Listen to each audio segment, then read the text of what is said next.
The AWARE project's aim is to balance the public conversation about psychedelics, spread accurate information, and give a new face to psychedelia. We feel that this change will occur through connection and relationship, one individual at a time. We are calling on everyone whose lives have been improved through the mindful use of psychedelics to educate themselves and become ambassadors for the psychedelic experience. Show those around you that people who use psychedelics mindfully cross all social, racial, economic, and political boundaries. And we're going to start with the music first, just to kind of get us into the space.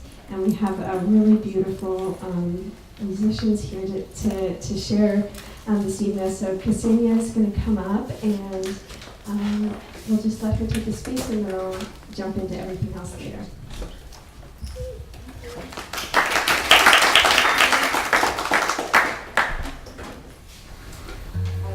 So I'm really happy to be here, and thank you for the invitation. I know that a lot of care and love is being put into events like this and circus like this, so I thought I'm gonna start with a love song.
Remember how it all started.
band member AJ to drum.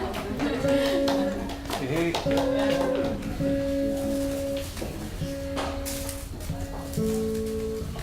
So this song is called Atman, and I'm sure a lot of you are yogis, and you know that Atman is Sanskrit, means the soul or the true self, the real self.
Dreams.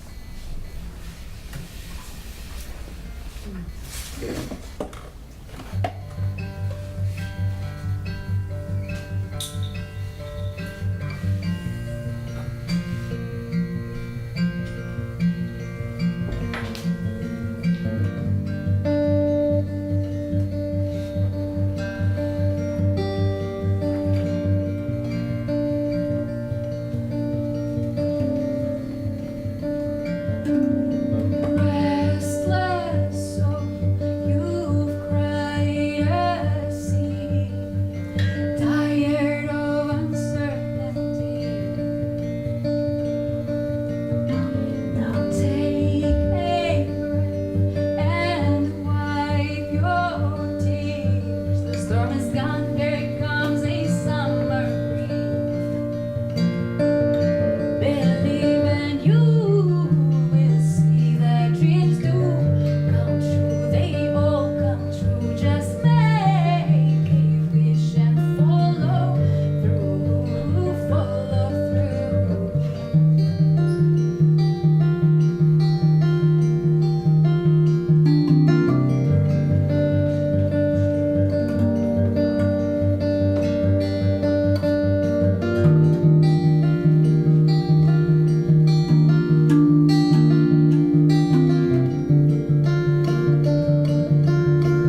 Welcome to the Aware Project. I'm Ashley. I'm the founder of the Aware Project.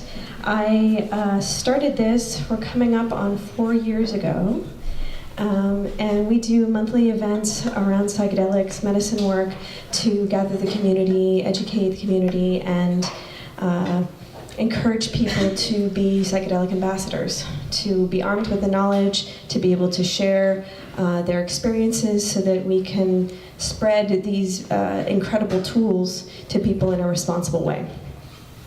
So over the summer we started before I get into that, a little bit of housekeeping rules. This space is a public event. So we need to be aware of the fact of what we say. So please don't ask anyone for substances in here. Please don't talk about buying, selling, or making any illegal substances, but please don't ask people how to find a provider or a shaman or anything like that. We don't know if they're undercover cops or informants. This still is the age of prohibition, and we need to be aware of that. So I ask you, please do that for us, and to also, if you hear anyone else seeking that kind of thing, please tell them that and inform them of the etiquette. So thank you in advance. For all the people at the back, there are lots of seats here. Do you guys want to take this moment to swoop in here? Back over the summer, we started a new event series. Normally we have a speaker come up, they give a presentation, we have some questions at the end. And we started a new format, which are these community discussions, where we talk about some stuff that's really relevant to our community here in Los Angeles, inspired by what we see as community leaders here going on in the psychedelic community, because we are growing rapidly. This stuff is getting out more and more to a broader audience. People are reading Michael Pollan's book, they're finding out about the MAP studies, and they're getting curious. And so more and more people are seeking out facilitated experiences. And so we as integration providers, maybe I'll jump into that right now. So the sister organization to the Aware Project is InnerSpace Integration. So about a year and a half after I started Aware Project, I co-founded InnerSpace Integration to provide services to people that had big experiences or just regular psychedelic experience, to help give a space for more community discussion, community support. We have a whole network of people, from therapists, hypnotherapists, body workers, energy workers, to support people in their process of integration, to integrate whatever it is that those downloads you get, those insights that you get, and how are you applying those to your life.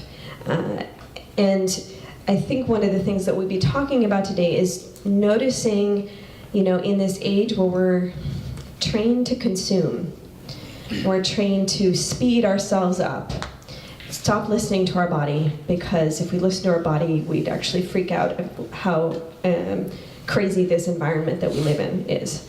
So this process that we're kind of encouraging here is to tune back into ourselves.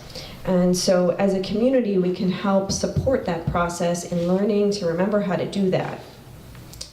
So InnerSpace Integration, we have a whole network of people to support. We also have monthly integration circles, which are small groups of people led by a facilitator to talk about their experiences, to share, get support, and we have these all over the city. So we have them in Long Beach, on the west side, in Los Feliz, in North Hollywood, hopefully soon San Diego.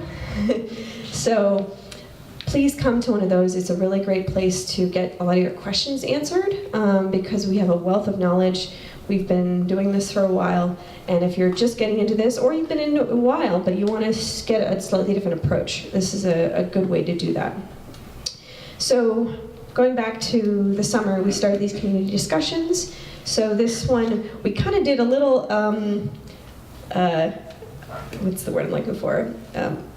We were supposed to have Dimitri Molgianis come and give a talk on Ibogaine, and Iboga today, but he had to go back to New York, and so we're like, oh shoot, what are we going to do? But we were already planning to release this new community guide on our website called Sitting Safe. And we're going to be releasing different chapters or installments of this guide over the next few months. And so the first one, we introduced the concept of the guide, and then what we're going to be talking about tonight is questions to consider when we are looking for a facilitator. We're obviously not going to advise anyone to do anything illegal, but this kind of stuff is also available in countries where it is legal. But these are good harm reduction, risk reduction questions to ask ourselves. So I'm going to have Carol and Sky and Leah come up, and they're going to introduce themselves, and then we're going to read little parts of the guide, this particular first installment, and then we're going to have little discussions in between. Perfect, thank you. And then, Paul's going to. Okay. And then actually, my amazing boyfriend is right now making printouts of the guide, or of the questions right now, and he's late because he's doing that for us. So when he gets in, we can have him hand it out, and when he arrives, I want us to all say, "Thank you, Bear." Okay? It's gonna really tickle him. So, all right, so I'm gonna have you guys introduce yourselves, and then go for it. Hello, everybody.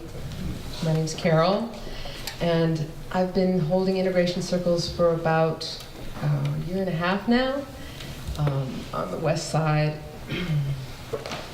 They've been really illuminating and healing for those of us who have gathered, myself included.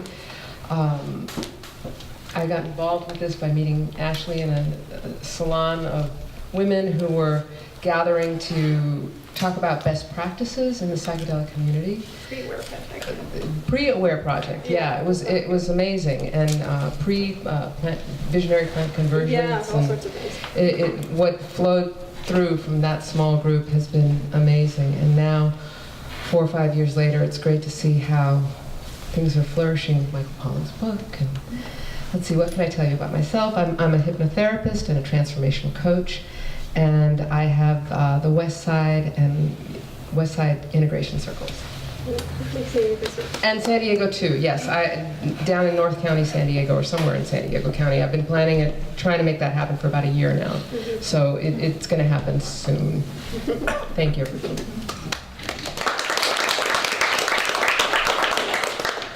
Hello, friends. My name is Sky Weaver. I too am an integration specialist. I've been hosting my circles for about 3 or 4 months now. Started new circles out on the east side. So I run Los Feliz. Thank you.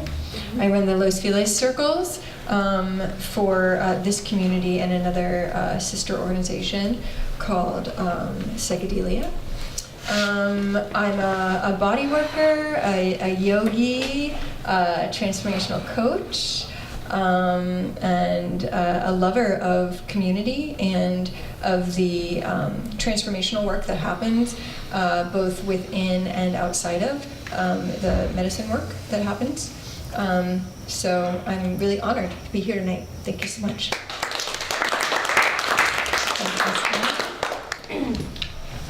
Good evening, everybody. My name is Malia Tran. I am part of the Work Project team. I help coordinate. I've been working with Ashley for probably a year and a half, and it's one of the satisfying and fulfilling things that I've ever done. I've met incredible people, all these people. I'm starting to lead integration circles in Long Beach, starting November 3rd with Miguel. He's co-leading, if you checked in. You met him? Hi, Miguel. Hey, over yonder. But I'm also a hypnotherapist, and I have my office in Brentwood, and I do, and a spiritual coach, but integration specialist, so hope to get to know more of you soon. Thanks. Sure. Oh, I was going to say one other awesome thing that I'm also part of I Am Life, which is who runs and sponsors the tea lounge that you all enjoyed this evening and can enjoy after the event. So. Yay, tea lounge. All right, so I sent out this mailer last week, I believe. So I'm just going to read the short introduction to kind of give an introduction to what we're going to be talking about today, and then I'm going to hand this over to Carol, and we're going to start talking about the guide, and then we'll create lots of time for a community discussion. And I just close the window. Okay. Dear community, we've watched the evolution and spread of psychedelics and entheogens over the last few years. And while we are thrilled that there is an increased curiosity, we want to encourage prudence in this budding psychedelic renaissance. We've seen many avoidable casualties in our community here in Southern California. In concern for our fellow journeyers, we asked our community leaders, educators, integration providers, scientists, researchers, mental health professionals, spiritual teachers, facilitators, and shamans for their sage wisdom on how to guide us safely through this perilous growth phase. After over a year of development, we will be releasing installments over the next few months of this evolving guide on different topics to support our community. Please read, integrate, and share these with your novice friends and your facilitators. Together we can spread valuable information, protect our sisters and brothers from harm, and build a stable foundation for the expansion of these valuable gifts. In love and service, your friends at the Aware Project and InnerSpace Integration. So the first thing we'll start to talk, just to spark conversation, is in this process, the first kind of phase of this is deciding, are you ready to step into work that is facilitated? And so this is a list of questions to ask yourself and to consider, and to give yourself space to consider before even embarking on this process. So Carol's going to read them. Questions to ask yourself. Start. Questions to ask yourself. The medicine path is a process of learning to listen to and cultivate the quiet inner voices and the subtle language of the body's wisdom. These skills are often tested from the time one chooses when, where, and with whom to do medicine work. At the end of the day, check in with yourself to see if there are any other factors that may be biasing your decision-making process. At times, people can externalize their healing onto medicine and have unrealistic expectations. Also consider interviewing multiple providers and to compare information and consistency. Continue. Keep going. Ask yourself to do a gut check. Does the provider seem personable, humble, grounded, confident, prudent? Do they have clear and explicit boundaries? Are they concerned with your well-being versus selling themselves? Are they psychologically over-invested in their ego or identity as a shaman or healer? This is vulnerable work. Is this a person you would want to be present with at your death and rebirth process? Do you feel safe with them? Do you trust they will hold your boundaries even when you are not able to hold them for yourself? If a practitioner is giving you medical advice, make sure that it is within the scope of their professional background. Are you choosing a practitioner from a geographical or financial scarcity, i.e., in other words, I don't know any other providers, so I better take this opportunity because it is here? Or choosing based off what they charge instead of the quality of the work? Are you rushing? Check your ego. Are you ready to sit again? Are you ready to sit? Are you ready to sit again? Are you looking outside of yourself for solutions that can be found within? Are there other supportive practices that could serve you now, such as meditation, breath work, hypnotherapy, therapy? Peer pressure is social obligation. In other words, my friend is sitting now with this facilitator and I want to be with them, or this facilitator is only in town on this date, so I must see them. Thank you, Carol. So, I'll just hold it there. So, what does that bring up for you guys? Hearing all that, I know it was kind of a lot, but maybe we'll just let it sit for a second here. Because this is really a slowing down of the process, you know, when we, especially because these things have been so rare, or they're very expensive, you know, we have a bit of a mentality to jump on situations that maybe don't feel quite 100% right, and yet we do it anyway.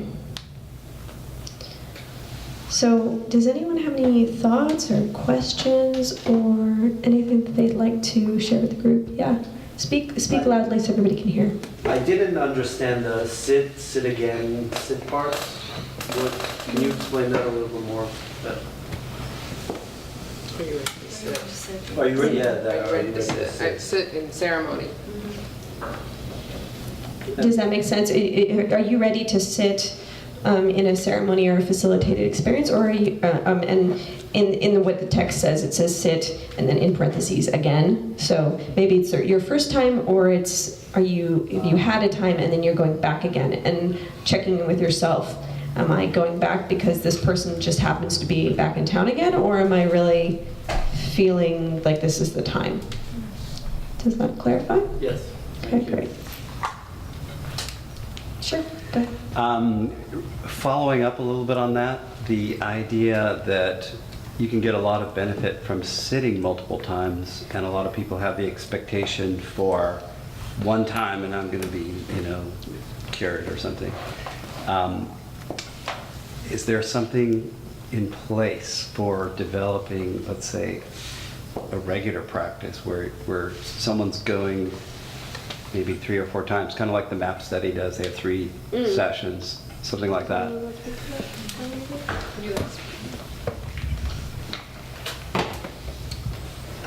You were asking like the importance or the possibility of cultivating a personal practice that has an arc to it, Yes. right? Thank you. Eat it.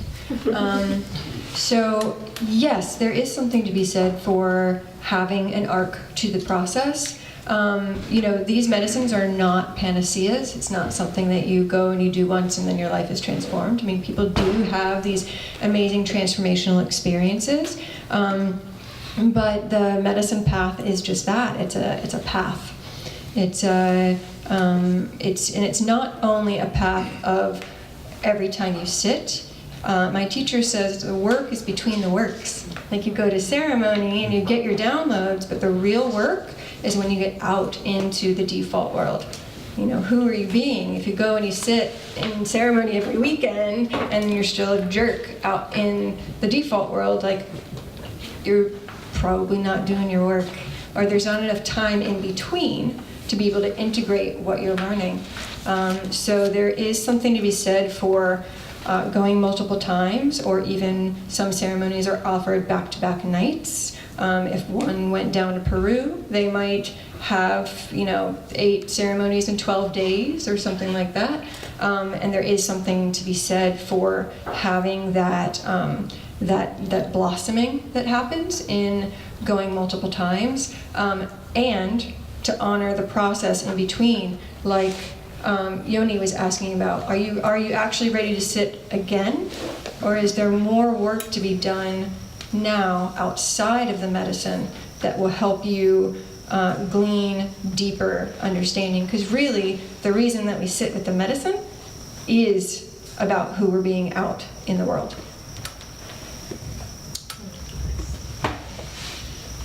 And this kind of brings up, the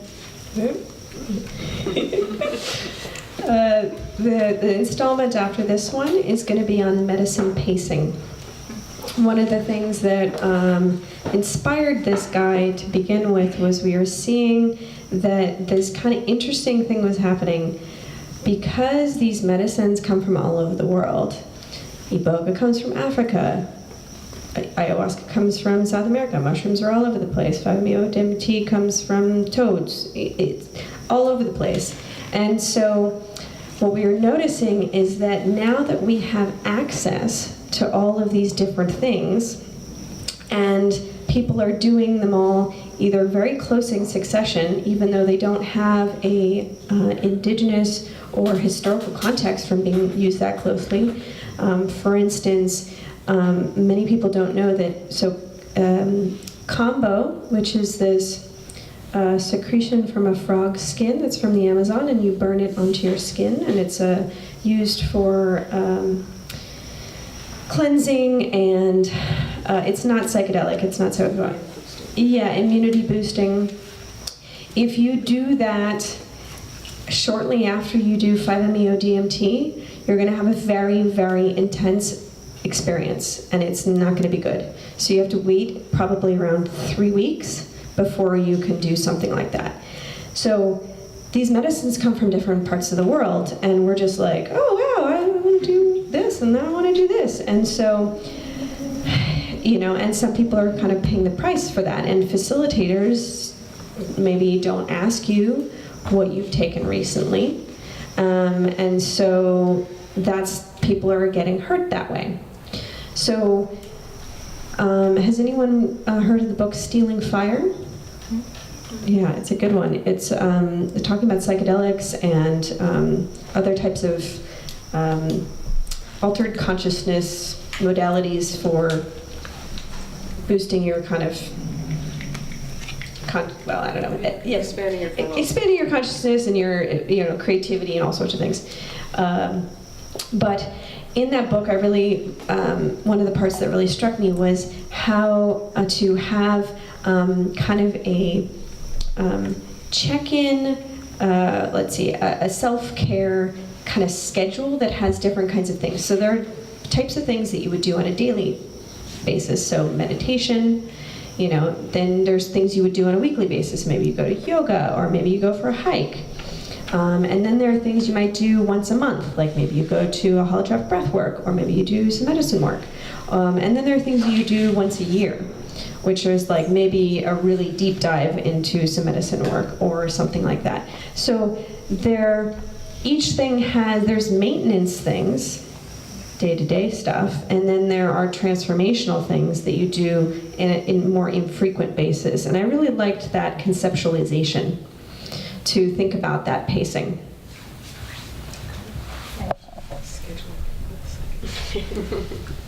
I just want to add, you know, we're in this age, it's kind of a renaissance, this rebirth of this, and part of our mission, what Ashley's doing is shifting the conversation, so it's not just recreational, this is medicinal therapeutic, and how we approach the medicine now and how we use these ceremonies.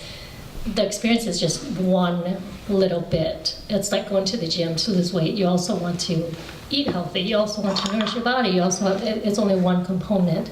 And one of the best, I think it was Cherie, she mentioned, you know, going to any ceremony or experience, it doesn't cure you. There's the biggest myth is that it cures you, it fixes me. That's a myth with anything, with hypnotherapy, with anything. It just shines a spotlight on what needs to be looked at, and it's our job to do the work. And this is where the integration and, you know, the circles or the body workers and stuff can be so useful. So having an experience, it's not to be taken lightly, it's just an experience, but what do you do with that is just as significant.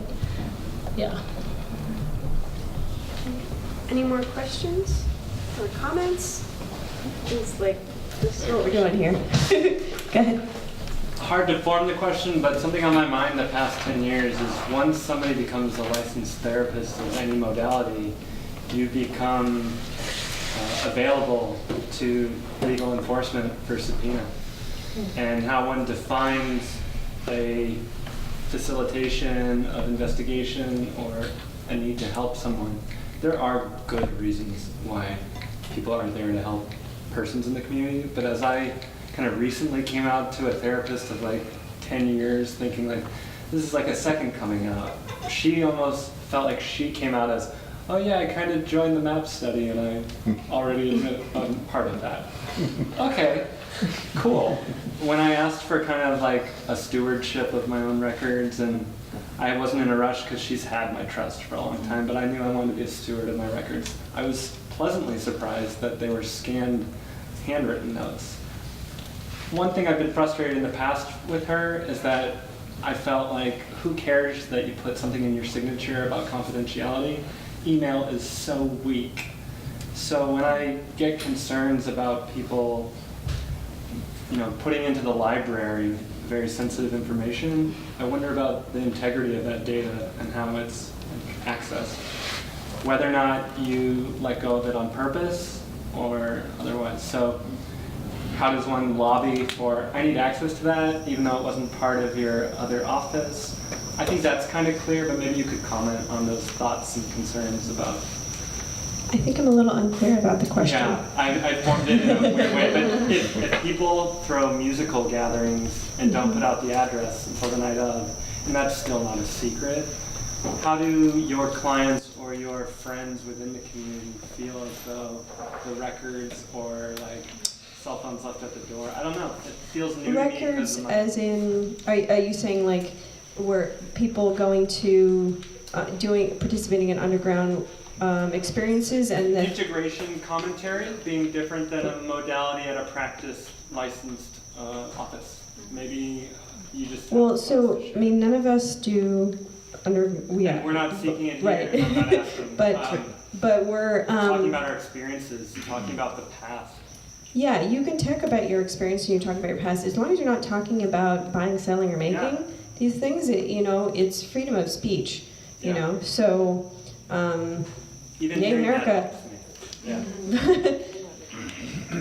Yeah, no, we're not making notes. All of our integration circles are all confidential. They're not recorded or anything. I mean, this is obviously a recorded thing because this is a public conversation. Right. So, but we intentionally don't record.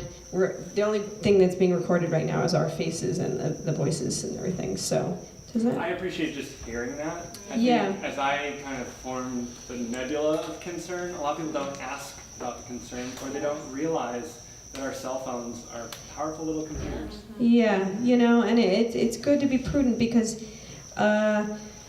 right now, we're probably not being paid attention to and scrutinized too much, but that can change very quickly. And the thing is that if they, oh, here he is. Thanks,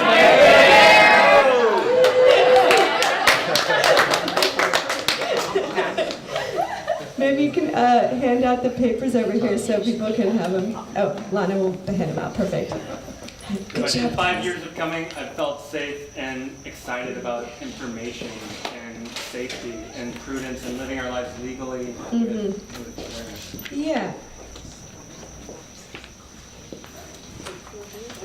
I don't know. Oh, just since you mentioned that, the camera only shows our faces, but when you do comments we've got to not mention names. Oh, Rachel did this, XYZ. Your questions, your face, it's anonymous, so no names or anything specific, please. Yeah. Do you want to say anything else, or? Okay, no. Okay. Thank you. Is someone behind you? Yeah, I'm the director of a treatment center here in Los Angeles, and I really like the simplicity of the questions because a lot of clients right now are struggling severely with other substances that aren't psychedelics and are now trying to find help through classic psychedelic use. And so these questions come up often in sessions as well as just administratively. So this stuff is already being utilized, which is great. I know harm reduction therapists that are doing this already, and so I really like that you're putting this out there. Yeah, so and then on the back of the page, there's a website at the bottom that has, I mean, if you go on a website under safety, you'll find all of the documents. But we're going to be releasing more and more as we go. Anyone else? Yeah.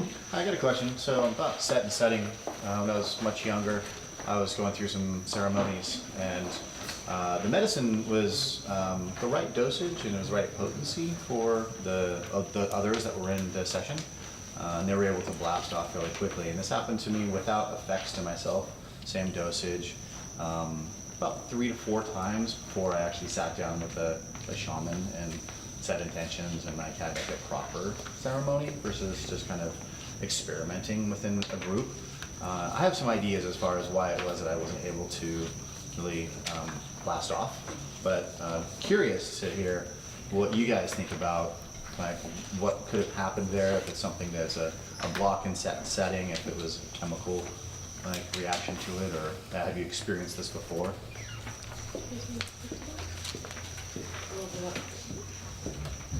Without knowing the specifics, it's hard to know, and sometimes, yeah, it's a unique. Do you have an answer for that one? Yeah, I mean, I would say that there are a lot of factors, and sometimes it's metabolism. Sorry. Right.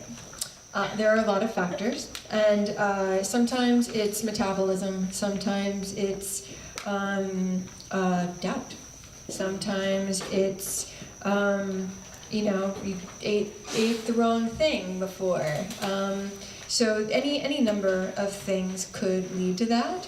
But I think what's important is that like you did have the you did eventually have the breakthrough experience, and maybe being able to see what was different in those experiences. You know, what worked for you, whether it's the facilitator or maybe, you know, the first several you wasn't a tight integral container, and your soul or your body didn't feel safe, so it wasn't able to release fully into the experience.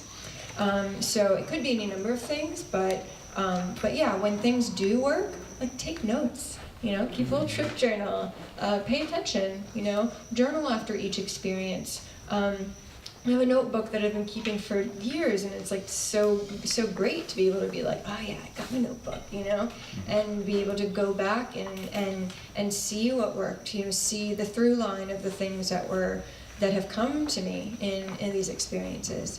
And sometimes dosage, sometimes certain medicines don't work as well with some people as with others. So lots of factors. Cool. Thank you. Anything else?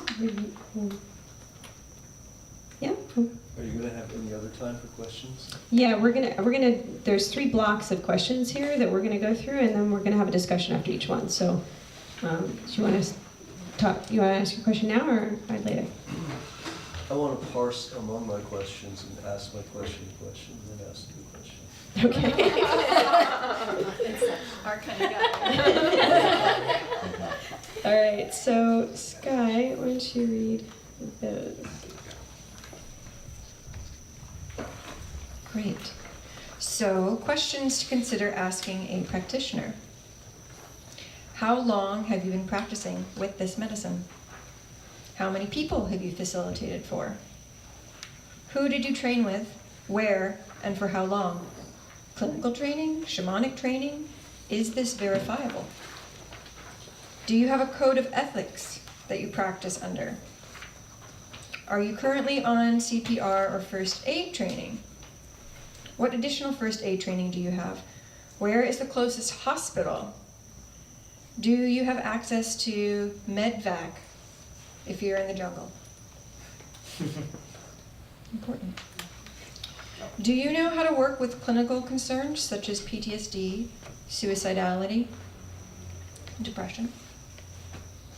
What kind of medical or psychological issues would exclude someone from working with these medicines?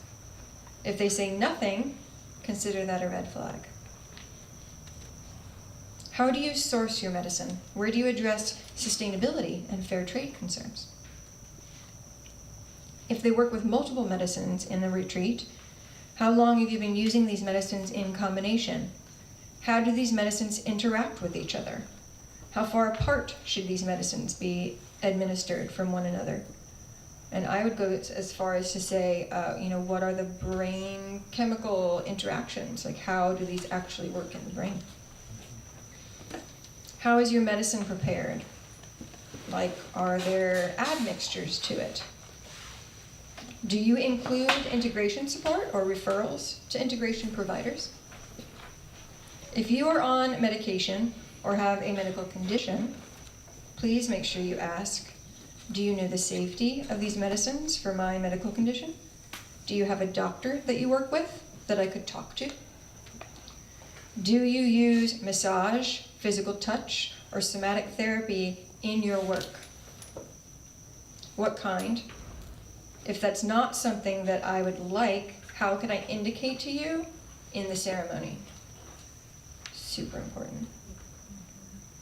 Are there any risks or contraindications in working with this medicine? Be wary if they say that there are none.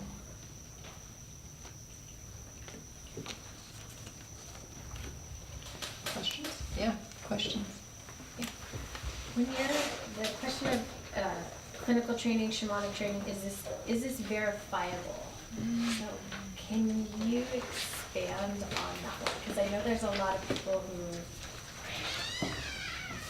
have a lot of experience or have training or whatever, but like the verifiable question piques my interest. Yeah, I would say there are known tribes, say, that people can study with, that if they go down and you know that they've studied with a certain tribe or under a certain maestro or maestra, that you'll know that if they have their blessing to go and serve the medicine, that they've done really integral work.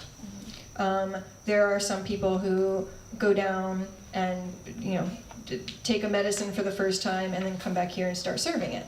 So if they're checking the lineage, and also not only, yes, I went and studied with, say, the Shipibo, but okay, great, how long were you there? How many years of training have you had with those people? How long have you worked with them, maybe in helping organize their ceremonies so that you're actually in a tutelage and not just, I went on a 3-week retreat and now I got the message from the plants, because inevitably the message always comes to people because we are here to be of service, right? We're all here. We're all healers. We're all shamans, right? We are all our own healers. And so when people get that message, often very early on, the ego wants to turn that into, great, I'm going to start serving medicine. And that's very different from saying, wow, okay, I get it. I see the commitment, and now how do I gain the skills and the tools to be able to walk this path with integrity so that I know that I am being who I need to be in order to carry this medicine? I think there's also something to be said about the wisdom coming through and the ego part of it. There are people who refuse to say they're a shaman, but they're a shamanic practitioner, and that I have deep respect for that. And they're very studied as well. So I think to be a shaman, you have to be hit by lightning 3 times or something like that. In the traditional sense. In the Karo. In the traditional sense. The shamanic practitioners who know that the wisdom is coming through them with training, and lineage is important too, but with the humility that they are a conduit. So. Someone says they're a shaman, be skeptical if there's someone that doesn't self-describe as a shaman, then that's can something be something to look for. But to speak to the so I mean a lot of what we're talking about here is maybe a little bit more with ayahuasca, San Pedro. Another emerging community that's a medicine is with 5-MeO-DMT and toad medicine, and that is rapidly expanding right now. And what's very tricky about that medicine is that there is no indigenous use. So this is a new medicine to humanity. And so it can be very tricky because for 5-MeO-DMT practitioners, you can't ask them what lineage did they train under. But you should ask them how long they've been doing the work, how long have they been trained by someone, because, or do they work with a community of facilitators to learn from? Because there's a new group that just came out in the last year or so of 5-MeO-DMT practitioners called the Conclave, and they're putting out, they're a gathering of practitioners that are putting out really helpful documents. And so we've posted their documents also on our website for everybody to check out, specifically for 5-MeO-DMT. So there's a best practices document that could easily be applied to for any medicine. It is written for 5-MeO-DMT, but and that one particularly because you're smoking something. So it seems so deceivingly simple to facilitate this, and yet there is so much, because it's like the One Ring. It is so powerful, and if you are not super grounded as a practitioner, it can go straight to your head, and we've all seen it. And it can be, and that's when people can get hurt, and when people aren't held properly, because it's so expansive so quickly, and if you don't have proper integration support, people will really spin out. So that one, if you're thinking about sitting with that medicine, please talk to one of our integration providers here to help go through this list, to know how to ask good questions of someone before you sit with them.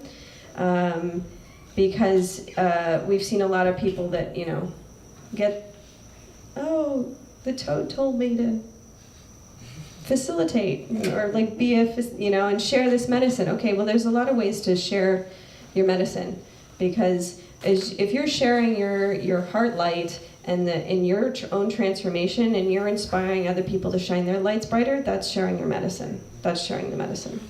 So not everyone needs to become a facilitator to share medicine. It's everyone has their gift, and you're probably, many of you are already doing something you're passionate about. Great, put that passion that you received from the medicine into that. Do what you're doing.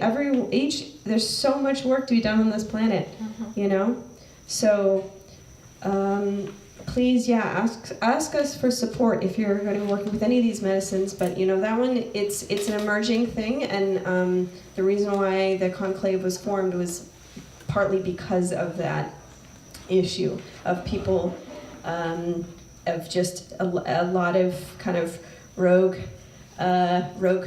shamans or facilitators coming into town, giving it to a whole bunch of people, and then bouncing, and then a lot of us end up, picking up the pieces afterwards. Oh, please. Yeah, I just wanted to speak on the topic of touch and consent. Super important, and we've had discussions here at Aware Project, and I hope that you go back and listen to them on consent within the psychedelic community, that there are power dynamics that happen in this medicine work, and to be empowered as someone who's going to sit with a medicine, to know that you have the right and actually the duty to yourself to have conversations around boundaries, to be able to ask questions. Do you incorporate touch of any kind, not just body work, but do you touch, or is everything hands off? To be able to know that who else might be in the room. If it's just you and another practitioner, that you have the right to request that a third party be in there and be present, especially if you're doing something as big as like 5-MeO, where you leave your body and there's no way to know what goes on. when you're in the medicine.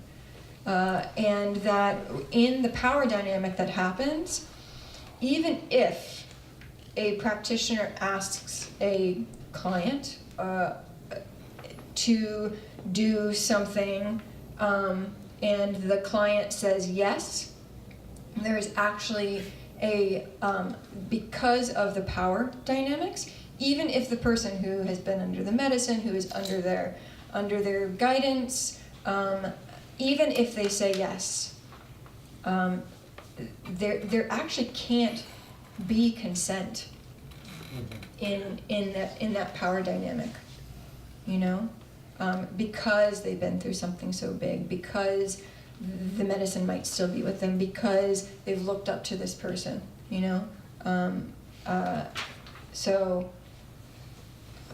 Yeah, that's my part. Yeah, go ahead.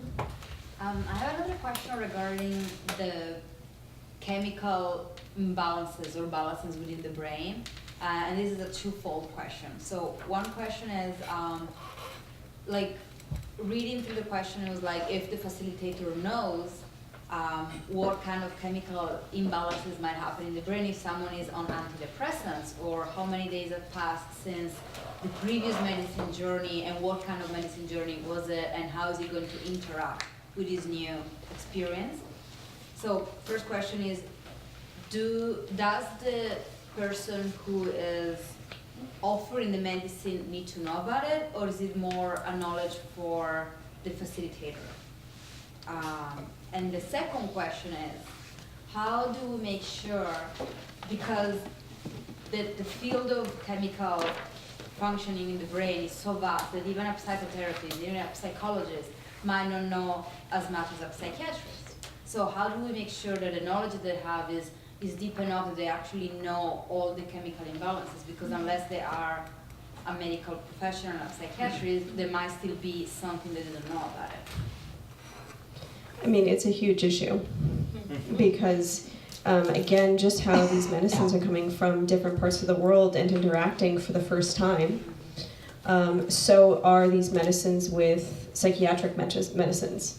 And because these things aren't recognized yet, we don't truly know. And I mean, the recommendations around SSRIs and ayahuasca is based off of knowledge around SSRIs and other types of existing known, or the recommendation for ayahuasca is based off of recommendations for taking MAOIs. So we don't truly know, but practitioners that have been working for a long time should at least know some of the general things. But you know, there are more and more sick people are seeking this work that are on a lot of medication. And you know, okay, we know the SSRI thing, but do we know how ayahuasca works with like anti-cancer drugs or like HIV medicine? You know, so it's you know, and then the other issue is, okay, so you tell someone you can't do the medicine if you're on an SSRI. Okay, so that person's like, okay, I'll stop being on my SSRI. And then they get completely destabilized and they can get suicidal. And we've had that happen in the community too. People have killed themselves because they got off medicine too quickly and didn't taper properly. So, you know, or facilitators will tell them things, you know, and not be keeping in mind tapering, you know, and the tapering needs to be done by a psychiatrist, right? They know what that whole process is about. So, but just working with, you know, and that's why, you know, this is a really awkward time as a community, as a culture. We're going through an adolescence in our relationship with this, and you know, we're at least out of the 60s, you know, when it was really wild, but, you know, and we're coming at it as from a different approach this time, hopefully. But we need to be really careful because each facilitator and each of us who participate in any kind of facilitated experience, we also need to keep in mind that anything that we do that is risky or rash could potentially impact the whole community, you know? And we are in, you know, we're just starting to get a little bit of recognition and credit, or traction, and still can't think of the word I'm thinking of, but acknowledgement, or and legitimacy. That's, yeah, we're trying to get legitimacy. We're finally getting some legitimacy. And so, you know, prudence, you know, being gentle with yourself, but also facilitators need to keep this in mind too, because if they're the one that does something a little bit too much, and then it becomes this media thing, you know, it could really jeopardize all of what we're doing here. So not to, you know, be a downer here, but like we need to be keeping these things in mind. Oh yeah. For ones who are really sticklers on about medication and all that, a good facilitator will, or correct me if I'm wrong, they will always say, you know, please go to your doctor. They are not there to replace your doctor as medical advice, and no good facilitator would ever say that. So if you're really, you know, cautious, you must talk with your doctor. And there's a lot of doctors in the closet on this, but there are doctors out here that are behind this work too, and actually you're, you know, a lot with maps and stuff. So, I mean, they're out there. So if you're just really cautious, you should be talking to your doctor, not depending on the facilitator for that kind of specific knowledge too. Good. Yeah, like picking up this thought, I'm a medical doctor fairly new to this whole community. I see the big potential these substances might have, and I want to bring myself in a good position to really serve and be valuable to people as soon as legalization process move on. I'm from Europe, so there are some spots in Europe where legalization is on the horizon. So my question is, like, how do I put myself in the best position? Because you talked about verifiable training, talked about indigenous tribes. Like, what is, for a doctor, the best sources, the best resources to gain competence in this field? Good question. Can I ask you what kind of doctor you are? Yeah, I'm a doctor in functional medicine, trained in the United States, but I did my training, the original training in Germany. Okay. So right now, the legal pipelines that are coming through are the MDMA-assisted psychotherapy, and psilocybin-assisted psychotherapy programs. So there's one of them is MAPS, which is doing the MDMA-assisted psychotherapy for the treatment of PTSD. And we should be starting MDMA-assisted psychotherapy training in the next year, because we'll be approaching expanded access. So right now, those trials we're going to be starting phase 3 clinical trials like in the next few weeks. And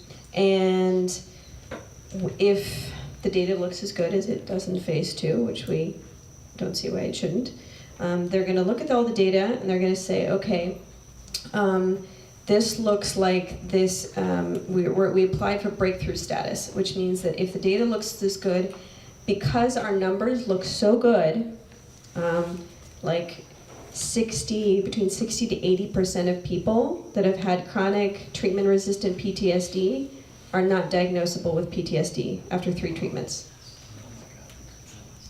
That's huge.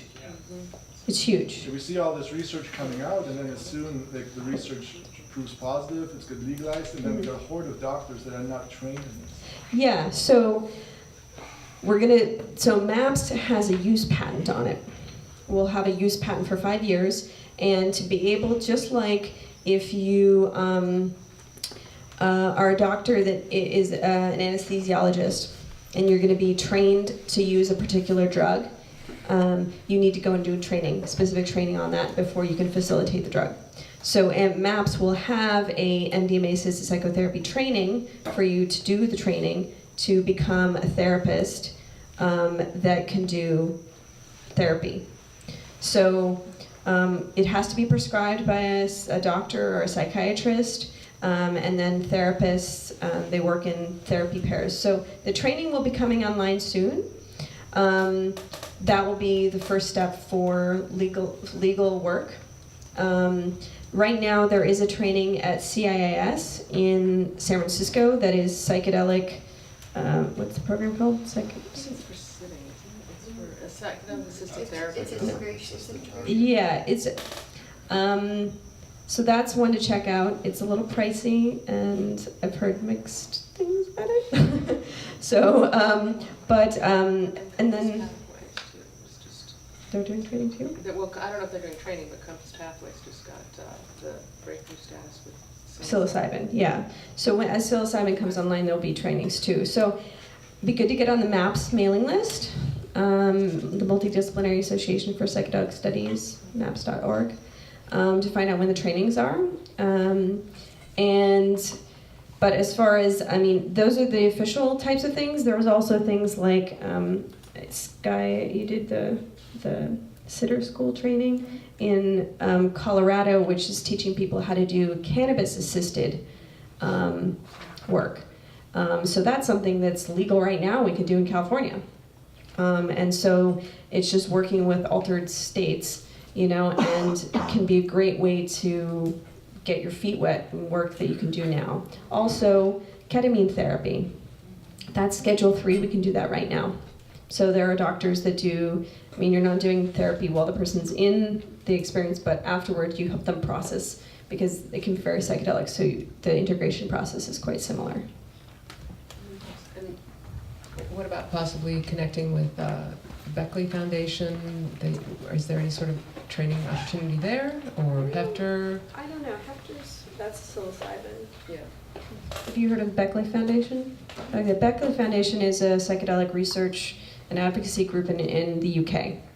So they're another one to check out, especially if you're from Europe. And then Hefter is the people that are running the psilocybin for the psilocybin. Search. Yeah. My question is, so I know you said that it's not necessary for everyone to follow the call to be a facilitator or a practitioner, but as somebody who is just starting out and has pretty much done what you said as far as like figuring out what it'll take to gain the skills and the path and that sort of thing, and pretty much I've done enough reading and enough web research that I'm familiar with all of the different organizations that you just named, but for example, when you said you've heard mixed things about the CIIS one, like I've done enough reading that I know what the organizations themselves are saying, but where would you recommend going for like information like that you've heard mixed reviews on certain things, or like the word of mouth on, you know, people that have actually been involved in it for a while? Where's the best place to go to find that sort of thing? I mean, here obviously, but like I mean, is there like a spot online? I've only heard it through word of mouth, and that's why we create these events. Like, we want to plug people into the community, you know, talk to people, make friends, you know, because this is how we get our questions answered. This is how we can point people, oh, I heard, like, here you can read more about this here. You know, there is a wealth of knowledge online if you can find it, but as far as specifically on reviews, you know, there's just not that many training programs yet because nothing's legal yet. Mm-hmm. And the only reason I heard a little bit about the CIS stuff was because it was through word of mouth. So, Sophia University, also up in Palo Alto, is, I think James Fadiman is the dean up there, isn't he? Yeah. Yeah. They also are doing a lot of classes on psychedelics. And there are other universities that are bringing forth programs out in the Midwest and everywhere. So it's fun to see the... It's spreading. Yeah.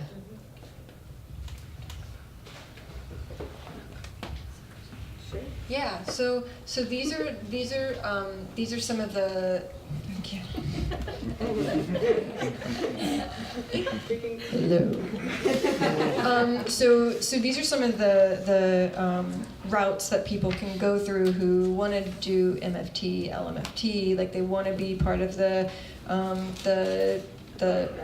above ground work, and there's a lot of trainings out there for things that, you know, if you're not interested in being licensed, because once you're licensed, there are a lot of things that you can't do.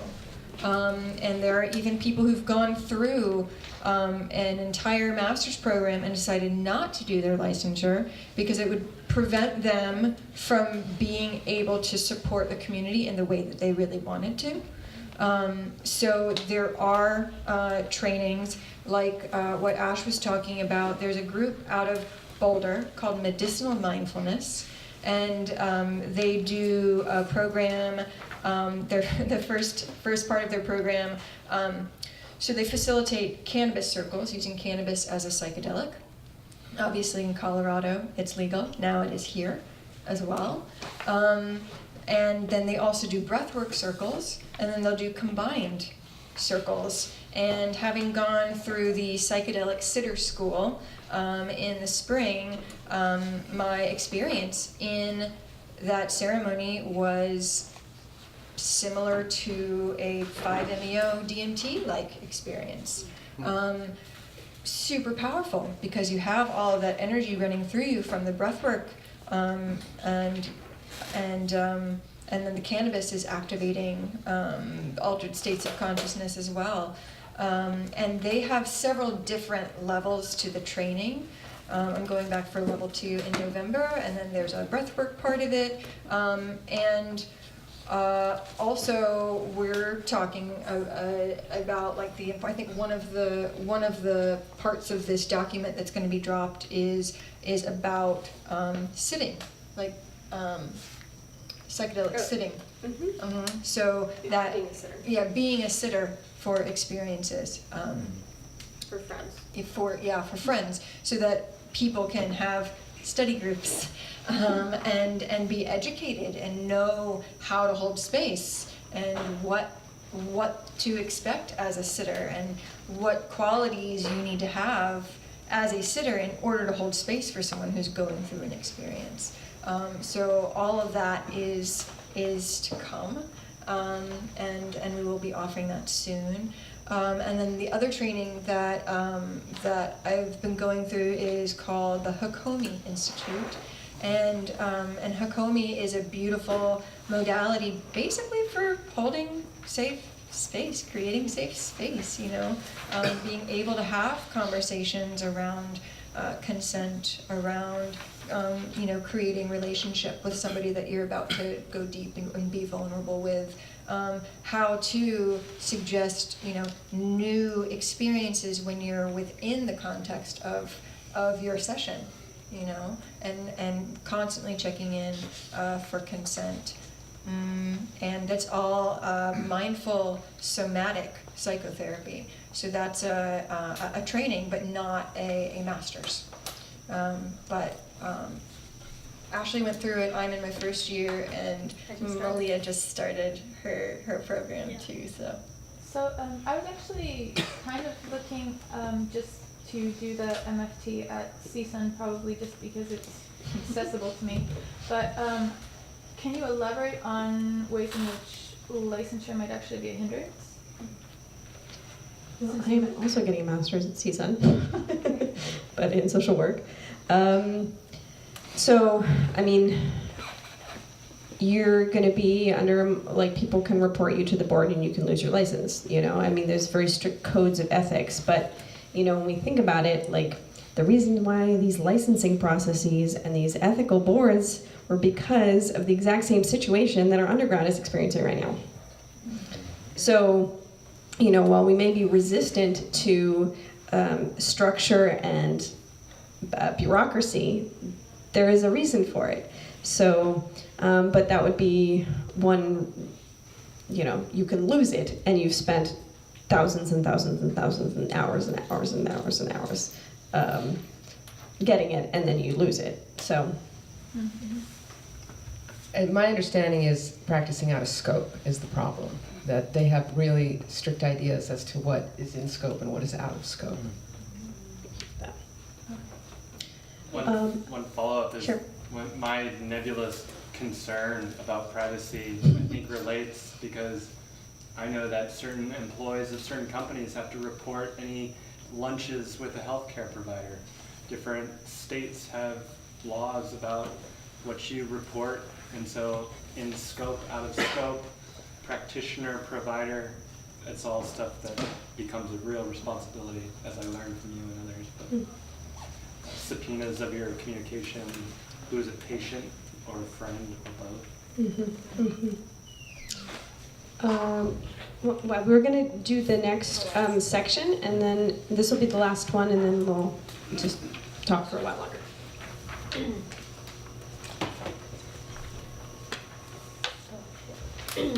Questions a practitioner should ask you. What, if any, pharmaceuticals are you taking? If there are contraindicated medications, you should consult with a qualified health professional to address a responsible strategy for tapering off of medications if advisable. We discussed that. Do you have a personal or family history of mental health issues? Do you have any medical conditions you are being treated for, or anything significant in your medical history? A thorough medical history will include a review of all major systems, cardiovascular, respiratory, neurological conditions, allergies, etc. Have you experienced any physical, emotional, interpersonal, sexual, or other trauma in childhood or adulthood? When was the last time you took any psychoactive substance or earth medicine, plant, amphibian, fungus? Do you have any other medicine work planned in the month before or after ceremony session? If they use touch in their work, are you okay with touch? Do you have any sensitive areas of your body? Do you not prefer touch? Are you sensitive in general to psychoactive substances? Do you tend to have a low or high tolerance? There is no need to make it work with a facilitator that does not resonate with you. Trust that the medicine does find you when it is time, and trust your inner guide to know what feels right or off.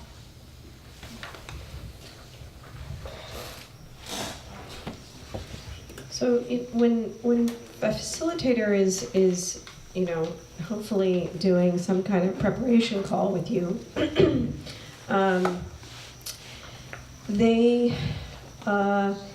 they're also putting themselves in a lot of risk. I mean, a lot of risk. And so if they're not being due diligent about the questions that they're asking you, or just kind of taking anyone, you know, rather than using maybe a referral process, you know, that should set off some red flags to you, you know, because they're creating a kind of a loose container and a not very well curated container. And would you want to be putting yourself in a situation where you're opening yourself up really wide into a container of people that haven't been vetted very well, that may have a whole bunch of, you know, that could go into some sort of psychotic break, or they're working through some intense trauma, you know, which, you know,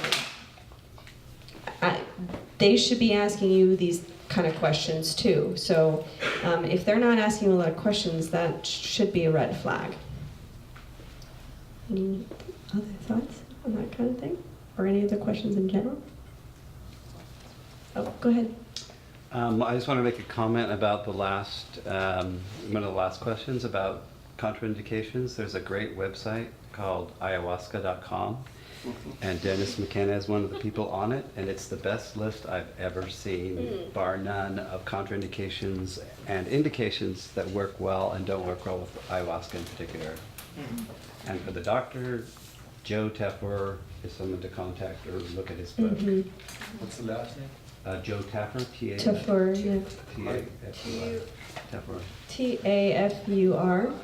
Tafur. He wrote a book called The Fellowship of the River that came out recently. He's a medical doctor and has also been trained by a tribe in Peru. Is there going to be an ayahuasca talk? Award? They may already be, I don't know. Maybe there should be. Go ahead. I was going to say, too, that on that website, The Third Wave, they list every medication that's been tested with psilocybin and with LSD in controlled environments. And the list is pretty huge, so like, 99% of things that people will get prescribed are on that list, and then there's a few contraindicated ones as well. So. Great. I should be writing some notes. And there's so much information out there, it's just like finding it all. So, I mean, we've tried to condense a lot of this stuff on the Aware Project website so at least our local community can kind of, but it's a lot to keep up with. So I appreciate those kinds of things. So ayahuasca.com and The Third Wave, which is a website that's teaching people about microdosing. Just as an FYI. May I hear your thoughts for the communities on shakruna.net, a respected website? It is, yeah. Okay. Yeah, it's run by some good people, and there's a lot of really interesting articles on there. I have an shakruna. CHACRUNA.net. Yeah. Spelling's not my forte. Yeah. Shakruna is the name, or one of the names of the plants that has DMT in it that's used in the ayahuasca brews. So that's where the name comes from. Go ahead. Me? I was doing him, but you're next. Okay. Gotcha.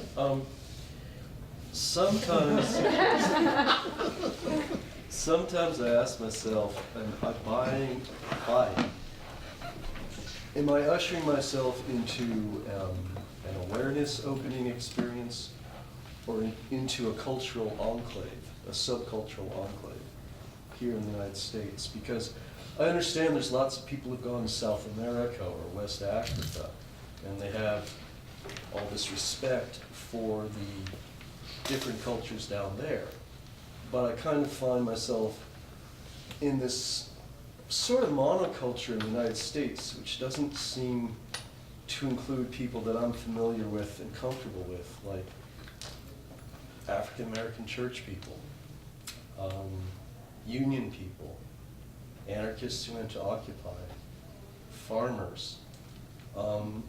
And I get really uncomfortable about the cultural divide that I see, and I don't know if that's worthy of a concern, or should I just be focused on my own awakening? Like the last Aware Project gathering that I went to, Martine was talking about the mushroom truffles in Amsterdam, and I was saying, I have a relative in Amsterdam, and she's a professor who really concentrates a lot on the burgeoning refugee crisis in Europe and in Amsterdam. I said, wouldn't it be great if you could do something for all the people who are refugees and not just artists, And he said, that's very good, I'd love to, but I don't have time. And the thing is, with the way the world is going, everybody in this room might be a refugee sometime. Mm-hmm. So it really, I have my own necessities, and it's getting more and more important to me that I have some sort of integration with the psychedelic process. But I do have this cultural discomfort, and I don't know, even the phase 2 trial, for MAPS, if you were going to be a participant, you either had to have crime-generated PTSD or be a war veteran, or something like that.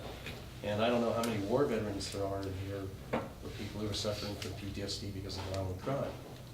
So there's this cultural thing that keeps cropping up while I ruminate on this.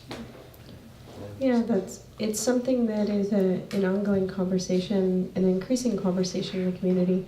And one of the second community discussion that we had in August was specifically around diversity in the psychedelic community.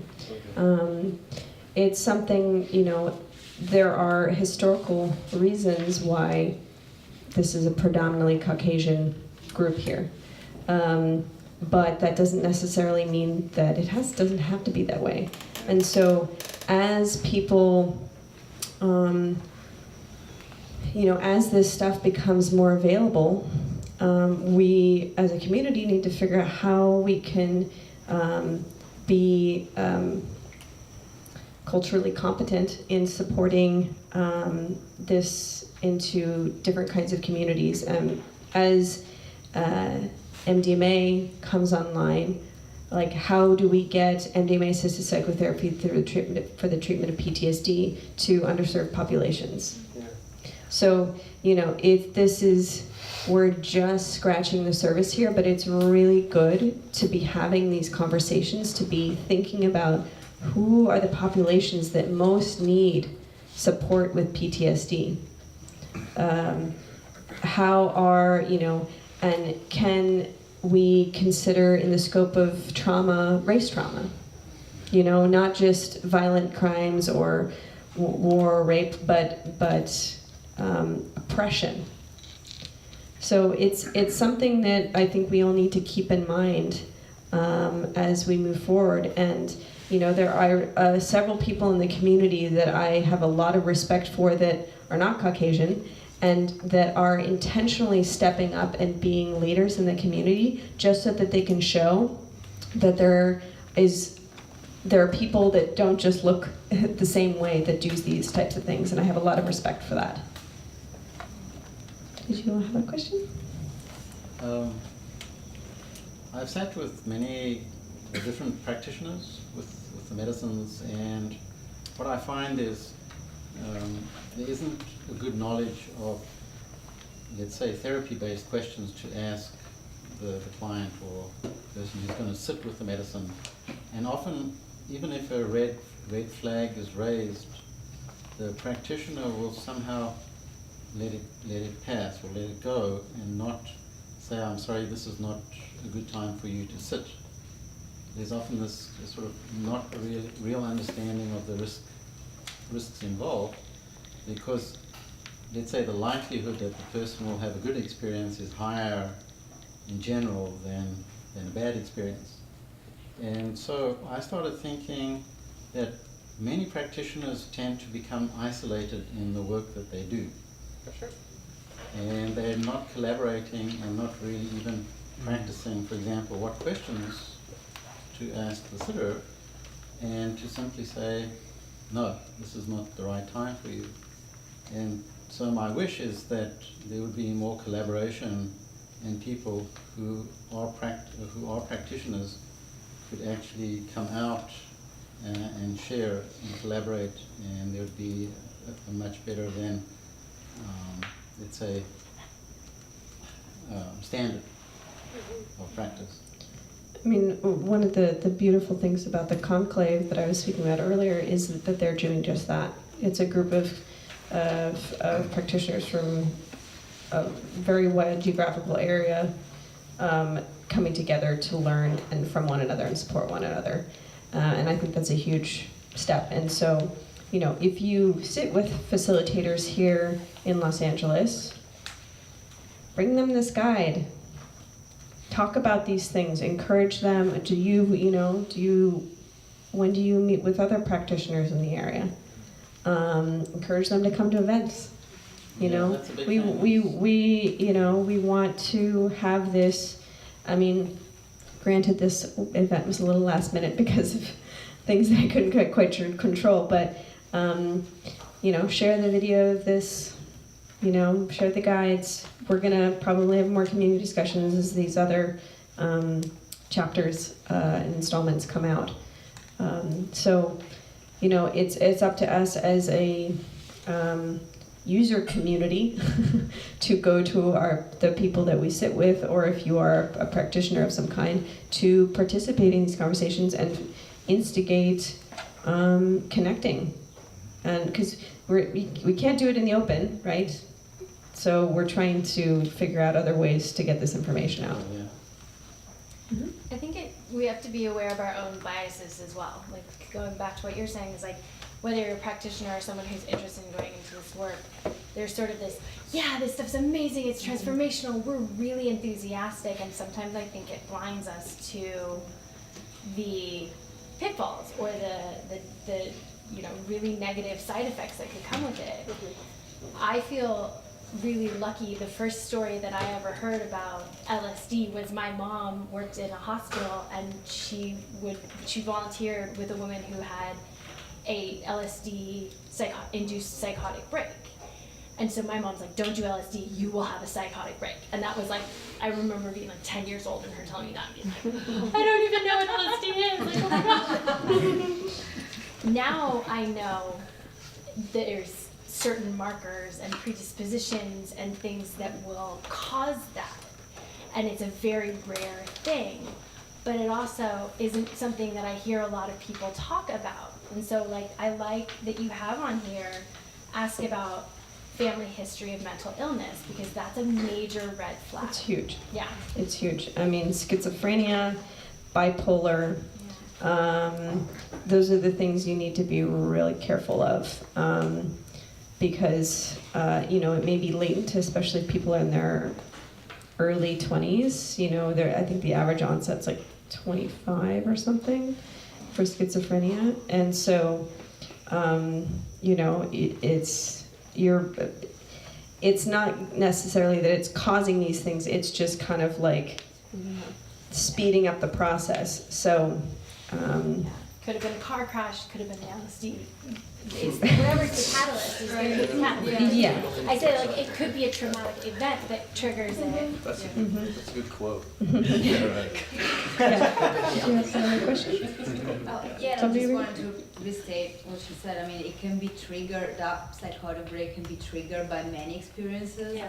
The fact that it might happen with a psychedelic, it's unfortunate because then it also contributes to building the negative like, stigma. Thank you, about it. So if whoever facilitates is aware of that, we can prevent these episodes from happening, and the community can prevent building that negative idea.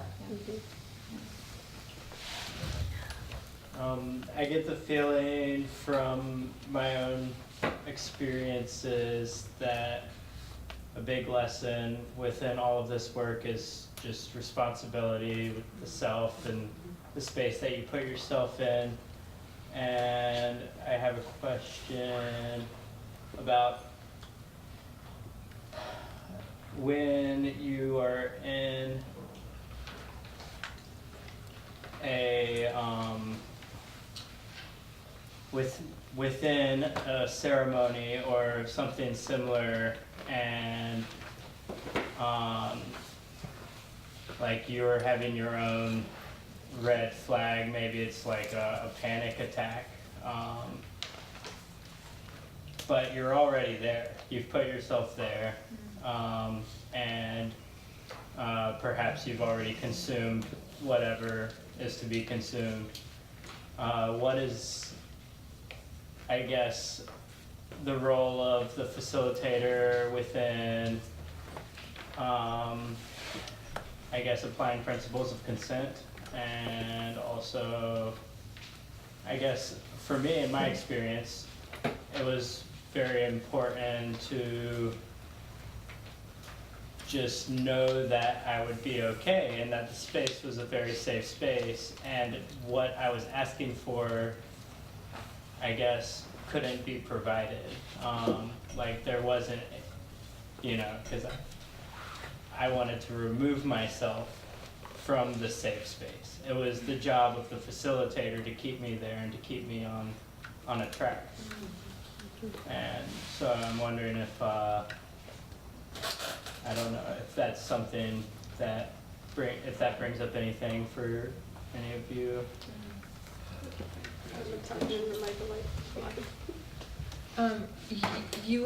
Are you talking about like a concern or a red flag that's generated by an experience that's had from the facilitator, or is this a red flag that's evoked internally? Well, it's hard to draw a line. I mean, I'm not really making this a personal thing, but like a personal question, but it could be hard to say where like internally, I guess like an internal red flag comes from. Oftentimes you feel like a shift. Maybe it's your perception, maybe it's somebody else and how they're presenting themselves, or maybe it's just the substance working with you. Right. Yeah, I would say when it comes to anything that's an external experience, that know that your no is welcome at any time and should be respected. And when we're in these altered states, sometimes there's something that's evoked. There's a trauma that's re-stimulated. There's something that catches your eye that evokes something inside of you. And when we're in these altered states, we don't necessarily know exactly what's going on. We just know that our current state, our experience, is true for us in that moment, right?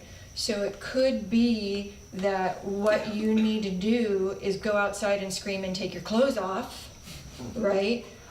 And it's the facilitator's job to keep you safe and the whole circle safe, Or for a guardian to be able to have final word and say, I know you feel like you're all one right now, and that's great, but you need to put your clothes back on and come inside, right? Because that's part of the integrity of the circle. So hopefully your facilitator has given you an orientation to prepare you that such a thing might happen, and hopefully gotten consent from you or those in circle by a show of hands that they won't leave circle before it's over, like officially closed. That anything that's shared in the circle is confidential. That the guardians of the space or the facilitators have final word, no matter how much you want to commune with the tree outside, right? And then the fourth usual is that that you as a person who's sitting would disclose any medications that you're on, so that the person who's facilitating is aware and can possibly adjust how they facilitate for you in order to make sure that you're safe in the process. Does that answer? Yeah. And if it's panic attack, you said the word panic. If it's specific that, I've experienced that, not in circle, but outside. You do want your space. You don't want to be around anyone. But if you're experiencing that in medicine too, the facilitator should have a very, very good general idea to have some kind of private room. Any good facilitator is going to have that. They're not going to force you to stay there. I don't think any good facilitator would do that. So they would be happily guide you to your own space, a private space. Any good facilitator, I would think that just kind of, makes everyone happy too. With the guardian. With the guardian. Yes. Yeah. Hopefully of the same sex. Yes. Same sex. Yeah, I mean, unfortunately, there's just been enough transgressions that we just need to be more careful, unfortunately. Okay, so we're gonna wrap this up now. I want to thank this amazing panel of wonderful women. It's such an honor to call them my colleagues and friends.